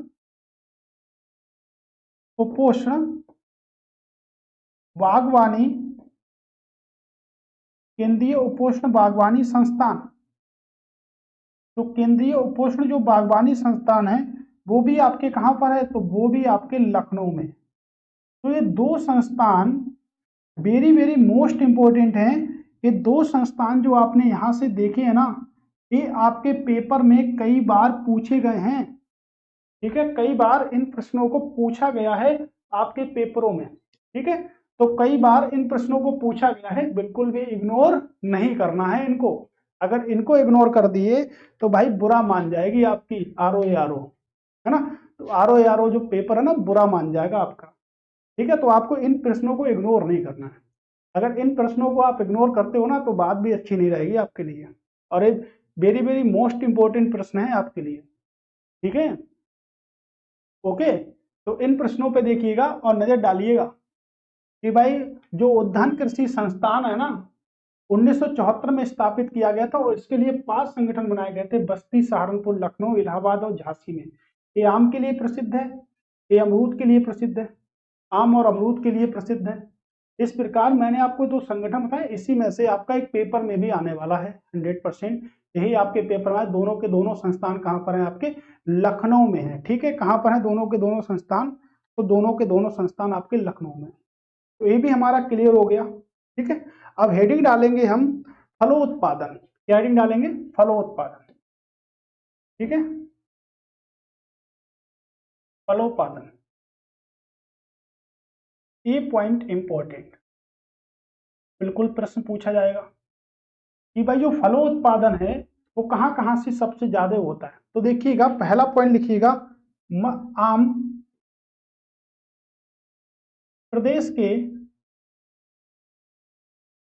के पहला पॉइंट बना लीजिएगा। आम जो है वो प्रदेश के मध्यवर्ती व पश्चिमी जिलों में मिलता है। मध्यवर्ती व पश्चिमी जिलों में मिलता है। मध्यवर्ती व पश्चिमी जिलों में मिलता है। ठीक है, तो मध्यवर्ती और पश्चिमी जिलों में मिलता है आपका आम। तो आम कहाँ मिलेगा? जैसे, ठीक है, अगर दशहरी आम की बात करूं, मलियाबादी आम की बात करूं, मलियाबादी आम जो मिलेगा वो आपको कहाँ मिलेगा? लखनऊ में मिलेगा। ठीक है, कहां पर मिलेगा? लखनऊ में मिलेगा। तो मलियाबादी जो आम है वो आपको कहाँ मिलेगा? लखनऊ में मिलेगा। सपेदा और चौसा की बात करेंगे, सपेदा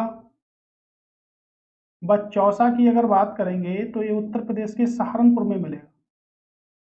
कहां पर मिलेगा? आपके सहारनपुर में। सहारनपुर तो मैंने आपको बहुत अच्छे से समझाया है, याद रखिएगा सहारनपुर की बात। रटौल मेरठ में मिलेगा और बागपत में मिलता है, उत्तर प्रदेश में। मेरठ और बागपत में मिलेगा। उसके बाद अगर लंगड़ा आम की बात करेंगे भाई, लंगड़ा, लंगड़ा कहाँ मिलेगा आपको? वाराणसी में। तो लंगड़ा मिलेगा आपको वाराणसी। ठीक है, तो ये आपके आम की प्रजाति हो गई। आप दशहरी आम भी बोल सकते हैं इसको। ठीक है, दशहरी आम भी बोल सकते हैं। ओके, मलियाबादी आम को दशहरी आम भी बोल सकते हैं। यहीं पर सबसे अच्छा, और यहाँ से आम विश्व को भी भेजा जाता है। ठीक है, और बहुत ज्यादा प्रसिद्ध है आपके आम के क्षेत्र को लेकर। आपका जो मलियाबाद है वो बहुत ज्यादा प्रसिद्ध है आम के क्षेत्र को लेकर, ये शायद आपको पता होगा। ठीक है, अमरूद की प्रजाति की बात करेंगे, देखिएगा अमरूद। ठीक है, अब अमरूद कहाँ मिलेगा? ठीक है, तो थोड़ा सा 2 नंबर लेके यहाँ पे लिखते हैं अमरूद। ठीक है, तो अमरूद के लिए प्रसिद्ध है आपका इलाहाबाद। अमरूद के लिए इलाहाबाद प्रसिद्ध है। कौशाम्बी में मिलेगा अमरूद।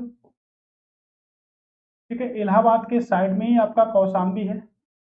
तो इलाहाबाद और कौशाम्बी जो है वो आपके अमरूद के लिए प्रसिद्ध है ना। और किस प्रकार का अमरूद मिलता है? एकदम लाल वाला अमरूद मिलेगा जो आपको खाने में बड़ा अच्छा लगेगा, है ना। जैसे अमरूद जो होगा उसको हम बोलते हैं इलाहाबादी सफेदा। इलाहाबादी इलाहाबादी सफेदा बोलते हैं उसको। ठीक है, और एक किस्म है लखनऊ 49। अब प्रश्न अगर पेपर में आता है कि लखनऊ 49 किसकी किस्म है, जिसे बोलते हैं सरदार, ये अमरूद की है। और सबसे ज्यादा इंपॉर्टेंट ललित ललित सुरखा, ये किसकी किस्म है? तो भाई ये सभी जो है ना वो अमरूद की किस्म है आपकी। किसकी किस्म है? अमरूद की किस्म है। ये सभी आपकी अमरूद की किस्म है। ठीक है, ओवरऑल अगर बात करेंगे ये सब आपकी किसकी किस्म है? अमरूद की किस्में हैं। ठीक है, अब आते हैं तीसरे नंबर पे। तीसरे नंबर पे बात करेंगे आंवला। आंवला आपके सबसे ज्यादा कहाँ मिलेगा? प्रतापगढ़ में। कई बार पूछा गया है, आंवला जो मिलेगा प्रतापगढ़ में। ठीक है, फिर नंबर आते हैं चौथे पे। चौथे पे साफ्तुलु, ये कहाँ मिलेगा आपके? ठीक है, तो ये मिलेगा आपके लखनऊ में मिलेगा। ठीक है, याद रखिएगा, एक एक पॉइंट पे लिख लेते हैं। पांचवें नंबर पे बात करेंगे लीची। लीची आपके सहारनपुर और मेरठ के साइड में पड़ती है। सहारनपुर और मेरठ के साइड में पड़ेगी। फिर लिखेंगे माल्टा। माल्टा आपने खाया होगा, संतरे की तरह होता है माल्टा। माल्टा मिलेगा आपको मेरठ में, वाराणसी में, और आपको सहारनपुर में मिलेगा। ठीक है, माल्टा तो आप खाए होंगे। सातवें नंबर पे लिखेंगे नींबू।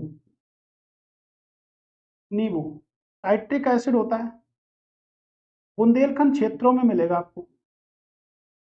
बुंदेलखंडों के क्षेत्रों में मिलेगा नींबू। ठीक है, उसके बाद आठवां अगर बात करें तो पपीता। पपीता आपको सहारनपुर क्षेत्र में पड़ेगा आपको पपीता। कहाँ मिलेगा? सहारनपुर में मिलेगा। और यहीं पर आपको मिलेगा संतरा, बुंदेलखंड क्षेत्रों में मिलेगा संतरा, या तो बुंदेलखंड के क्षेत्रों में मिलेगा या आपके सहारनपुर में मिलेगा। ठीक है, या तो बुंदेलखंड के क्षेत्रों में मिलेगा या आपको सहारनपुर में मिलेगा। तो सबसे ज्यादा ये जो आपके सामने लिखे हुए हैं इसमें सबसे ज्यादा जो प्रश्न पूछे जाते हैं वो किससे पूछे जाते हैं? जैसे आपका आंवला कई बार पूछा गया कहाँ मिलेगा, तो आंवला आप बता सकते हो भाई कहाँ मिलेगा। ठीक है, इस तरह आप सब प्रश्न बता सकते हो कि कौन सा फल जो है वो आपको कहाँ पर मिलेगा। ठीक है, कौन सा फल जो है वो आपको कहाँ पर मिलेगा। तो इसी प्रकार के प्रश्न आपसे पेपर में पूछे जाएंगे, अन्यथा इसके अलावा कुछ भी नहीं पूछा जाएगा। मुझे तो सबसे इंपॉर्टेंट इस बार के लिए ये लगता है कि ये किसकी प्रजाति है। ठीक है, किसकी प्रजाति है। बाकी आपका आंवला भी पूछा सकता है कि किसकी प्रजाति है, ओवरऑल माल्टा किसकी है। ठीक है, तो इस प्रकार हम इनको देख सकते हैं, स्क्रीनशॉट भी ले सकते हैं आप। ठीक है, स्क्रीनशॉट लेना है। ठीक, अब अगर बात करें तो हेडिंग डाल लेते हैं आलू। हेडिंग डालेंगे आलू। ठीक है, आलू को हेडिंग डालते हैं। और आलू की अगर बात करेंगे तो देखिएगा आलू मिलेगा पश्चिमोत्तर भारत में। जैसे फुरक्काबाद हो गया आपका, कन्नौज, ठीक है, आगरा, बदायूं, ऐसे क्षेत्रों में आपको आलू मिलेगा। ठीक है, इन क्षेत्रों में आपको क्या मिलेगा? आलू मिलेगा। सब्जी उत्पादन में आएगा तो इसको डायरेक्टली हमने देख लिया कि इन क्षेत्रों में आपके आलू मिलेगा। ठीक है, अब अगर मैं बोलूं कि केंद्रीय आलू संस्थान कहां पर है, अब ये भारत की बात होगी तो बताइए क्या करनी चाहिए भारत की बात या नहीं करनी चाहिए। ठीक है, लेकिन अगर मैं पूछूं केंद्रीय आलू संस्थान कहां पर है, ये देखिएगा इसकी बात इसलिए करते हैं, अभी आपको समझ में आएगा। केंद्रीय आलू अनुसंधान अनुसंधान संस्थान कहाँ पर है? केंद्रीय आलू अनुसंधान संस्थान कहाँ पर है? तो आपके कहाँ पर है? शिमला में। तो केंद्रीय आलू अनुसंधान संस्थान कहाँ पर है? शिमला में है। और अगर ओवरऑल बात करी जाए कि आलू अनुसंधान संस्थान कहाँ पर है, आलू अनुसंधान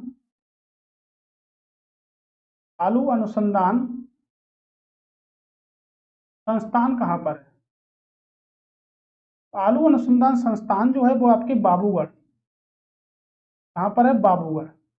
अब बाबूगढ़ की बात करेंगे तो कहाँ पर है? आपके गाजियाबाद में। तो बाबूगढ़ गाजियाबाद में है आपका आलू अनुसंधान संस्थान। तो आलू अनुसंधान संस्थान आपका कहाँ पर है? वाराणसी में, यानी वो सॉरी गाजियाबाद में स्थित है। अब उत्तर प्रदेश में क्या है? 3 निर्यात कृषि निर्यात जोन है, ये बहुत आता है पेपर में। अगला हेडिंग है कृषि निर्यात जोन। तो उत्तर प्रदेश में 3 कृषि निर्यात केंद्र भी हैं, या बोल सकते हैं जोन भी हैं। अभी ये लास्ट ईयर भी पूछा गया था कि उत्तर प्रदेश में कौन सा निर्यात जोन नहीं है। ठीक है, उत्तर प्रदेश में कौन सा निर्यात जोन नहीं है? तो लखनऊ में है, सहारनपुर में है और आगरा में। लखनऊ पहले लिख लेते हैं, आगरा, फिर सहारनपुर में है और लखनऊ में है। तो उत्तर प्रदेश में 3 कृषि निर्यात जोन है। एक एक पॉइंट में आपको स्पष्ट कर रहा हूं कि उत्तर प्रदेश में 3 कृषि निर्यात जोन है। और देखिएगा आलू आपके फर्रुखाबाद, कन्नौज, यानी कि पूरे उत्तर प्रदेश में समथिंग आलू होता है। केंद्रीय आलू अनुसंधान आपके शिमला में है, लेकिन आलू अनुसंधान संस्थान आपके बाबूगढ़ कहां पर है? गाजियाबाद में है। बाबूगढ़ कहां पर है? आपके गाजियाबाद में है। इसलिए मैंने आपको आलू को लेकर भी बातें की थी। अदरक की अगर बात करेंगे तो अदरक तना है एक प्रकार का, और अदरक का जो खाने योग्य भाग है वो क्या है? तना है। तो अदरक जो है वो आपके बुंदेलखंड के क्षेत्रों में मिलेगी। ठीक है, बुंदेलखंड के क्षेत्रों में मिलेगी आपको अदरक, क्षेत्रों में। ठीक है, तो बुंदेलखंड के क्षेत्रों में आपको क्या मिलेगी? अदरक मिलेगी। ठीक है, बात समझ गए? ओके, ओवरऑल इतनी सी बात हम समझ चुके हैं पूरी तरह से, और ये हमारा एक अच्छा सा कॉन्सेप्ट बनता है। ठीक है, स्क्रीनशॉट लेना है तो आप ले सकते हो उसका स्क्रीनशॉट। तो इतनी बात हमारी पूरी तरह से स्पष्ट हो चुकी है। कृषि निर्यात जोन भी, ठीक है, मैं आपसे बता रहा हूं कि कृषि निर्यात जोन आप बिल्कुल भी ना भूलें, क्योंकि हमसे अभी लास्ट ईयर ही पेपर में पूछा गया था। ठीक है, तो आगरा, सहारनपुर और लखनऊ तो रिपीट भी हो सकता है, क्योंकि मोस्ट इंपोर्टेंट है आपका। ठीक है, तो इससे रिपीट भी हो सकता है हमारा कृषि निर्यात जोन। चलिए अब देखते हैं, हम पान की खेती को देख लेते हैं, लेकिन पान से पहले हम देख लेते हैं मेंथा ऑयल। ठीक है, अब देखिएगा मेंथा ऑयल, इस क्वेश्चन को थोड़ा ध्यान से समझिएगा। एक तो भारत की हिस्सेदारी है, ठीक है, और एक विश्व स्तर की। तो विश्व स्तर के निर्यात में मेंथा ऑयल में भारत की हिस्सेदारी, याद रखिएगा, विश्व स्तर पर मेंथा ऑयल के उत्पादन में भारत की हिस्सेदारी 85% है। और लास्ट ईयर पूछा भी गया था, कितनी है आपकी? 85% है। यानी कि आप लिख भी सकते हो, विश्व के स्तर पर भारत में मेंथा ऑयल के उत्पादन की हिस्सेदारी 80% है। कितना? सॉरी 85% है। लेकिन भारत के उत्पादन में उत्तर प्रदेश में मेंथा ऑयल की जो हिस्सेदारी है वो कितनी है? 90% है। एक बार फिर से सुनिएगा, ये इंडिया लेवल पर है, यानी कि विश्व की तुलना हम इंडिया से कर सकते हैं। ठीक है, तो विश्व के उत्पादन में मेंथा ऑयल की हिस्सेदारी निर्यात के क्षेत्र में भारत की 90% है। सही बोले क्या हम? भाई गलत बोले आप लोग, सुन क्या रहे हो? इस पे देखो तो इंडिया में 85 लिखा, उधर 90% लिखा। आप ध्यान से सुनिएगा एक एक पॉइंट को। देखिए, विश्व स्तर पर निर्यात के क्षेत्र में भारत की हिस्सेदारी 85% है, जबकि भारत के उत्पादन में उत्तर प्रदेश की हिस्सेदारी 90% है। राइट, यानी कि विश्व में 85% भारत हिस्सेदार है, और भारत में जो मेंथा ऑयल का जो उत्पादन होता है उससे 90% जो हिस्सेदारी है वो किसकी है? भारत की है। ओके, 90% हिस्सेदारी है वो किसकी है? भारत की है। तो देखिएगा कई जगह इसके केंद्र लगाए गए मेंथा ऑयल के, जैसे बाराबंकी हो गया आपका, रामपुर हो गया और बदायूं, इसमें मेंथा ऑयल के केंद्र लगाए गए। तो अब एक प्रश्न भी पूछा जा सकता है पेपर में कि जो मेंथा ऑयल का जो केंद्र है वो किस जगह पर नहीं लगा है। तो बाराबंकी में क्या होता है, अफीम होती है सबसे ज्यादा, ठीक है। तो बाराबंकी में क्या होती है, अफीम होती है और मेंथा ऑयल का उत्पादन भी होता है। रामपुर और बदायूं तीन जगह आपके मेंथा ऑयल के उत्पादन के क्षेत्र लगाए गए, जिसमें भारत की हिस्सेदारी 85% है विश्व स्तर पर। और अगर उत्तर प्रदेश की बात करेंगे तो भारत में 90% जो योगदान देता है वो मात्र उत्तर प्रदेश देता है मेंथा ऑयल के उत्पादन में। पेपर को चेक करिएगा, उत्तर प्रदेश के पेपरों को चेक करिएगा, मैंने आपको कराया भी है, ठीक है। मैंने आपको ये क्वेश्चन कहां पर कराया, और फिर से मैं इस क्वेश्चन कराऊंगा। मैंने ये क्वेश्चन आपको कराया है उत्तर प्रदेश के अकॉर्डिंग। अगर बात करेंगे तो उत्तर प्रदेश में जो भी हमने प्रीवियस ईयर प्रश्न देखे हैं उसमें हमने आपको ये सभी प्रश्न कराए हैं। इस चैप्टर से कम कई सारा प्रश्न उत्तर प्रदेश के एग्जामों में पूछा गया है अभी तक। तो पान की खेती की बात करेंगे, अब हेडिंग डालते हैं पान, ठीक है। पान अनुसंधान संस्थान कहां पर है? अगर पेपर में पूछा जाता है कि पान अनुसंधान संस्थान कहां पर है, ठीक है, तो पान अनुसंधान संस्थान आपके महोबा में, कहां पर है, आपके उत्तर प्रदेश के महोबा डिस्ट्रिक्ट में पान अनुसंधान संस्थान है, ठीक है। पान की कुछ प्रजातियां होती हैं जैसे सोफिया, साची, ठीक है, मगही, कलकतिया, ये सब क्या है, पान की प्रजाति है। अब पान की जो खेती की जाती है वो उत्तर प्रदेश के 75 में से 21 जिलों में, तो 75 में से 21 जिले ऐसे हैं जिसमें किसकी खेती की जाती है, जिसमें पान की खेती की जाती है। तो 75 जिले ऐसे भी हैं जिसमें पान की खेती की जाती है, यानी 75 जिलों में से 21 जिले ऐसे भी हैं जिसमें पान की खेती की जाती है। किसकी खेती की जाती है, पान की खेती की जाती है। पान अनुसंधान संस्थान आपके महोबा में है, याद रखिएगा इस बात को, ठीक है। अब हमने जो भी कंप्लीट थे हमारे कृषि से संबंधित जितने भी हमारे प्रश्न बन रहे थे, जितने भी टॉपिक में बन रहे थे, उन सभी का हमने डिस्कस कर लिया है। अब हम आगे बढ़ते हैं और आगे देखिएगा आपके लिए अब प्रश्न है। अब आगे आपके लिए प्रश्न है और आप फटाफट इन प्रश्नों को बताइएगा कि उत्तर प्रदेश में कृषि मित्र योजना कब शुरू की गई। तो उत्तर प्रदेश में कृषि मित्र योजना कब शुरू की गई, ये देखिएगा। वो प्रश्न जो आपकी कृषि से संबंधित होते हैं डायरेक्टली पेपर में पूछे जाते हैं, ठीक है। एक प्रश्न हमारा हो गया एक, ओके। निम्नलिखित किस फसल का उत्तर प्रदेश में प्रमुख उत्पादक है, यानी कि उत्तर प्रदेश किस फसल के उत्पादन में प्रमुख है। चना, ज्वार, मक्का। चना देखिएगा रबी की फसल है, गेहूं जो है वो किसकी फसल है, रबी की। ये दोनों जो फसलें हैं वो किसकी हैं, खरीफ की फसलें हैं। पढ़े है ना, चैप्टर वाइज पढ़ने से देखिए कितना फायदा हो रहा है यहाँ पे। कौन सा, गेहूं। गेहूं सबसे ज्यादा उत्पादित करता है क्या, उत्तर प्रदेश। फटाफट लगाएंगे। भारतवर्ष में प्रथम कृषि विश्वविद्यालय की स्थापना कब की गई, या कहाँ की गई।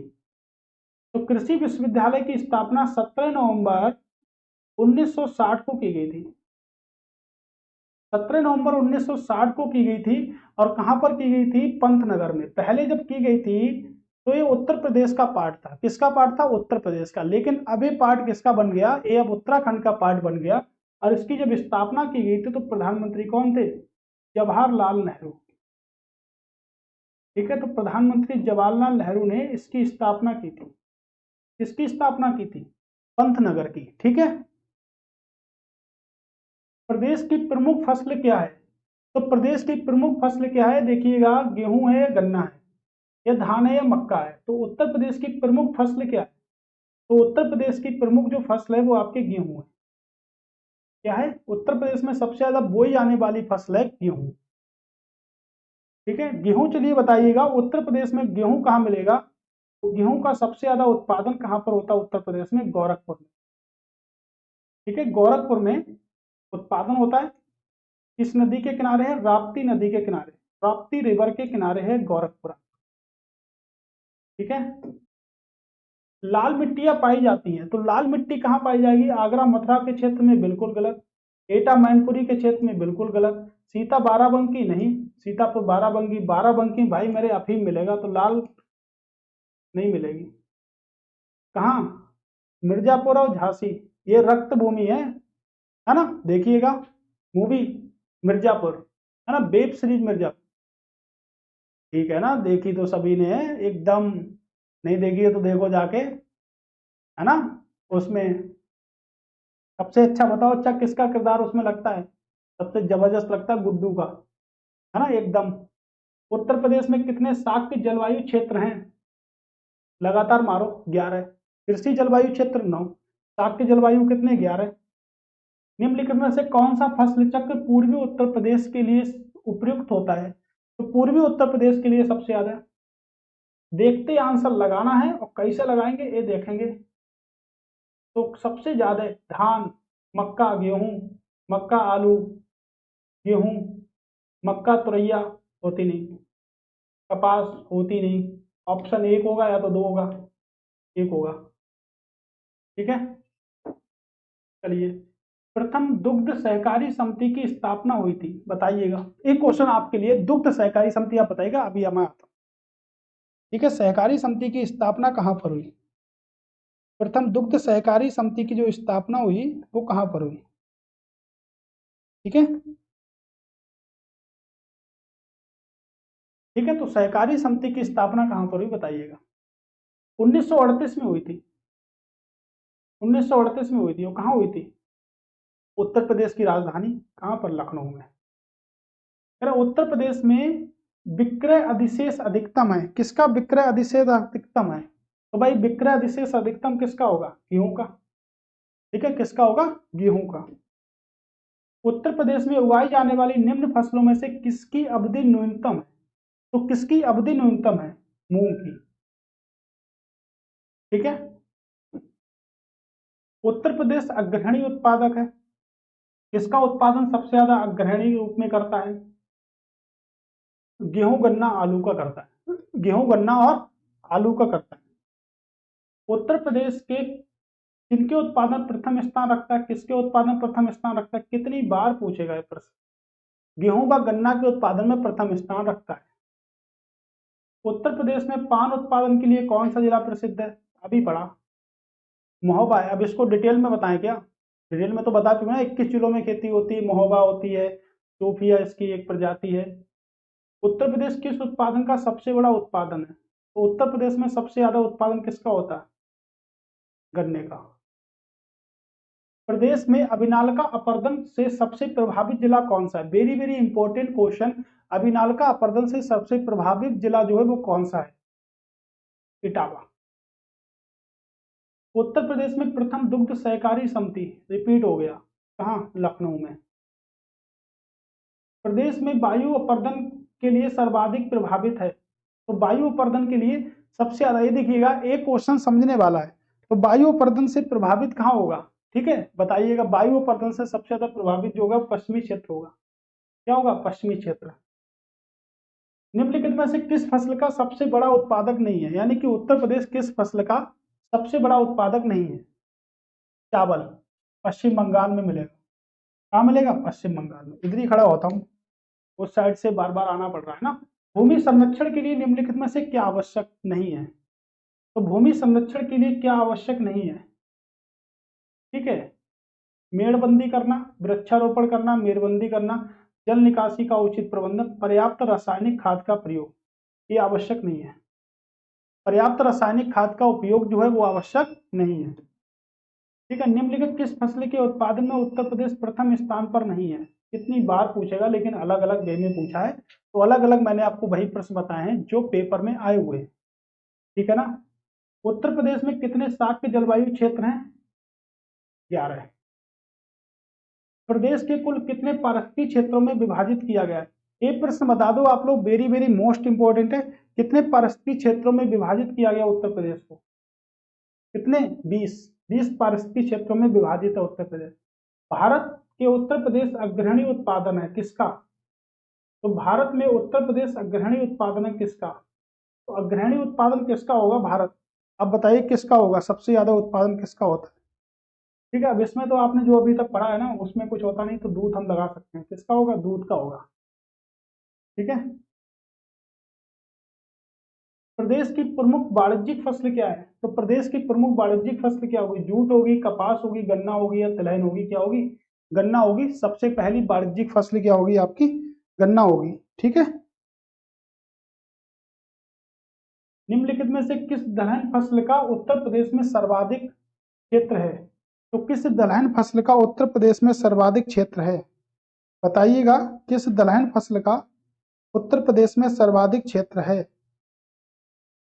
ठीक है, देखिएगा किस दलहन फसल का उत्तर प्रदेश में सर्वाधिक क्षेत्र है। तो दलहन मतलब मध्य प्रदेश में सबसे ज्यादा होता है, लेकिन यहाँ पर सबसे ज्यादा चना, चना तो हमने पढ़ा था ना, चना का ही है सबसे ज्यादा क्षेत्र, इसीलिए चना पढ़ा था हमने। गेहूं के अधिकतम उत्पादन वाला राज्य है? तो गेहूं के अधिकतम उत्पादन वाला राज्य उत्तर प्रदेश, प्रतिशतता में पंजाब। श्रमिक उत्पादकता सर्वाधिक है? तो श्रमिक उत्पादकता सर्वाधिक कहां पर है? तो श्रमिक उत्पादकता जो सर्वाधिक है वो कहां पर है आपके? ठीक है, पश्चिमी उत्तर प्रदेश में सबसे ज्यादा श्रमिक उत्पादकता। उत्तर प्रदेश में सीमांत कृषक कहे जाते हैं जिनके पास 1 हेक्टेयर से कम की जमीन होती है। जिनके पास 1 हेक्टेयर से कम की जमीन होती है उन्हें कहते हैं सीमांत क्षेत्र के कृषक कहते हैं उन्हें। उस जनपद को चिन्हित कीजिए जिसमें जानवरों के लिए पॉली क्लिनिक नहीं है। तो पॉली क्लिनिक जानवरों के लिए नहीं है, उस क्षेत्र को तुम्हें चिन्हित करना है। तो भाई चिन्हित करो, कौन करेगा चिन्हित? ठीक है, अगर इसके अकॉर्डिंग बात करेंगे तो यहाँ पर तो झांसी नहीं होगा। अभी देखिएगा, एक आपके इटावा में भी बन चुका है और एक आपके गौतम बुद्ध नगर में भी बन चुका है। इटावा में भी बन चुका है, गौतम बुद्ध नगर में भी बन चुका है, तो इसको कृपया ध्यान रखिएगा। ठीक है, दोनों जगह बन चुका है। उत्तर प्रदेश में खरीफ की बुवाई की जाती है। मैंने आपको बताया था, एक प्रश्न पूछा गया, खरीफ की बुवाई कब की जाती है? जून जुलाई के दौरान की जाती है। उत्तर प्रदेश में किस पैदावार का सबसे बड़ा उत्पाद है? दलहन का, ओ सॉरी, खाद्यान्न का सबसे बड़ा उत्पादक है उत्तर प्रदेश। ठीक है, आंवले का सर्वाधिक उत्पादन, आंखें बंद करके, लेकिन सही, एकदम गोला काला करना सही से। निम्नलिखित में से किसान भाई योजना 1992, पढ़ने नहीं याद, प्रीवियस ईयर सब करा दिए हैं। अगर प्रीवियस ईयर नहीं देखे तो देखा क्या फिर? प्रीवियस ईयर देखो, इसलिए फटाफट करा दिए। वहां पर बहुत समझाए प्रीवियस ईयर में, एक एक क्वेश्चन की बात करिए प्रीवियस ईयर में। अगर वहां पर नहीं देखे तो देखिए फिर क्या थे। निम्नलिखित में से बताइए देश का सबसे बड़ा उत्पादक है उत्तर प्रदेश। एक तो गन्ना में सबसे बड़ा उत्पादक होगा, तो देखिएगा तीसरा, तीसरा क्या बनेगा इसमें भाई? फिर से सही से पढ़िएगा क्या प्रश्न है। उत्तर प्रदेश निम्नलिखित में ने किस फसलों का सबसे बड़ा उत्पादक है? तो उत्पादक देखिएगा किन फसलों का सबसे बड़ा है उत्तर प्रदेश। ठीक है, तो उत्तर प्रदेश तो गन्ने में है। उत्तर प्रदेश निम्न में से किन फसलों का देश में सबसे बड़ा उत्पादक है? गन्ने का। गन्ने का हो सकता है यानी कि 3, तो ये तो गलत हो जाएगा, एक गलत हो जाएगा। और इसमें जो आंसर होगा आपका, जूट तो पश्चिम बंगाल में होगा, तो इसमें तिलहन कह सकते हैं। ठीक है, या तो हम कपास कह सकते हैं इसको। ठीक है, तो सबसे ज्यादा किसकी खेती होगी? कपास। कपास का मिला है, तिलहन की कहीं बात नहीं हुई, तो 1 और 3 सहारनपुर साइड में। ठीक है, कपास, तो ये तो गलत है ना ऊपर वाला। उत्तर प्रदेश में संतरे की पैदावार अभी तो पढ़ाया था, कहां पर? सहारनपुर में सबसे ज्यादा होता है संतरा। ठीक है, तो कहां पर सबसे ज्यादा होगा? क्वेश्चन समाप्त हो गया क्या? ठीक है, संतरा सबसे ज्यादा कहाँ? सहारनपुर में। ठीक है, तो क्वेश्चन भाई हकीकत में समाप्त हो गया। ठीक है, क्वेश्चन की समाप्ति हो चुकी है और हमने बहुत डिटेल में पढ़ाया आप लोगों को, ये बात ध्यान रखिएगा आप, है ना। बहुत मेहनत की है हमने आपके लिए, अगर आपके लिए मेहनत की है तो कृपया आप भी हमारे लिए मेहनत करिएगा। ठीक है, स्क्रीन पे जो नंबर है उस पर हम व्हाट्सअप कर सकते हैं आप लोग, और आप मैसेज भी कर सकते हैं। ज़्यादा से ज़्यादा कोशिश करने की करें कि मैसेज ही करें। ठीक है, क्योंकि बहुत सारी कॉल्स, बहुत सारे एसएमएस तो उनको नहीं देख मिलता है, लेकिन एसएमएस हम देख लेंगे आपका। ठीक है, और आपका रिप्लाई भी 100% मिलेगा, तो पीडीएफ भी आपको मिल जाएगी। ठीक है, आप दोबारा फिर से मिलेंगे, वीडियो के नीचे लिंक लगेगा, उससे आपको पीडीएफ मिल जाएगी। ठीक है, ओके, धन्यवाद। अब दोबारा फिर से नई वीडियो मिलेंगे, तब तक के लिए दोस्तों नमस्कार।